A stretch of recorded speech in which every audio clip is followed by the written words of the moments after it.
Oui, et des divisions, on va en parler au Parlement européen, c'est très important. Mais la classe politique française se déchire au sujet de ces frappes américaines. D'un côté, Éric Ciotti dénonce François-Xavier Bellamy à un gouvernement munichois. De l'autre, la France insoumise montre du doigt un gouvernement qui ne condamne pas clairement les frappes américaines.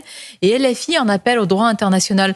Comment vous expliquez aujourd'hui de la part de certains dans notre classe politique une complaisance par rapport au régime des mollahs qui, je le rappelle, fouette les femmes qui ne sont pas voilées et châtie les homosexuels? Le régime iranien est d'abord le bourreau de son propre peuple. Et il est stupéfiant que des forces politiques en France comme en Europe soient incapables de le dire.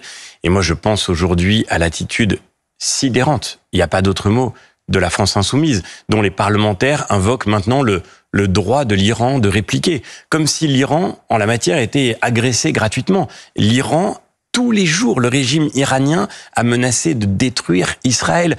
Tous les jours, le régime iranien a raconté que ce programme nucléaire avait pour objectif d'annihiler Israël. Et voilà que maintenant, les parlementaires de la France insoumise nous parlent du droit que l'Iran aurait de répliquer. La vérité, c'est que le droit qu'il faut défendre, c'est d'abord le droit du peuple iranien de cesser de subir le joug de ce régime islamiste qui détruit toutes ses libertés. Est-ce qu'un régime se change par la force des bombes? Est-ce qu'il se change par une démonstration de force et des bombes, un régime? En tous les cas, il faut que nous fassions tout ce qui est en notre pouvoir pour aider le peuple iranien à se libérer de ce régime. Et déjà, à ne pas le justifier. Aussi, j'allais dire, expérimenté sur l'histoire et ce qui se passe, François-Xavier Bellamy, est-ce qu'un régime se change par la force? Dans l'histoire, on ne peut pas dire qu'il y ait une seule réponse à cette question.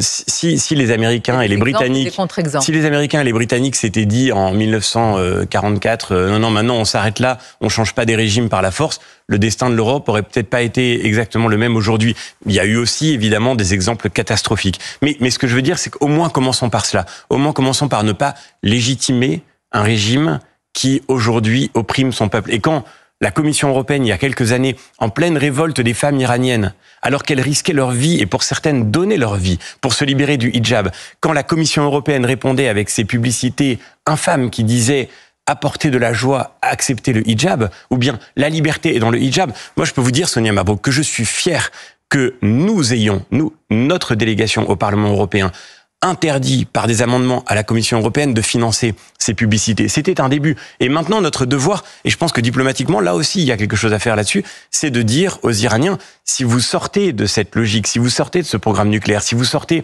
de cet islamisme qui aujourd'hui détruit votre propre peuple, alors nous sommes prêts à lever des sanctions. Il faut aussi que la diplomatie soit là pour ouvrir un chemin au peuple iranien et lui faire comprendre.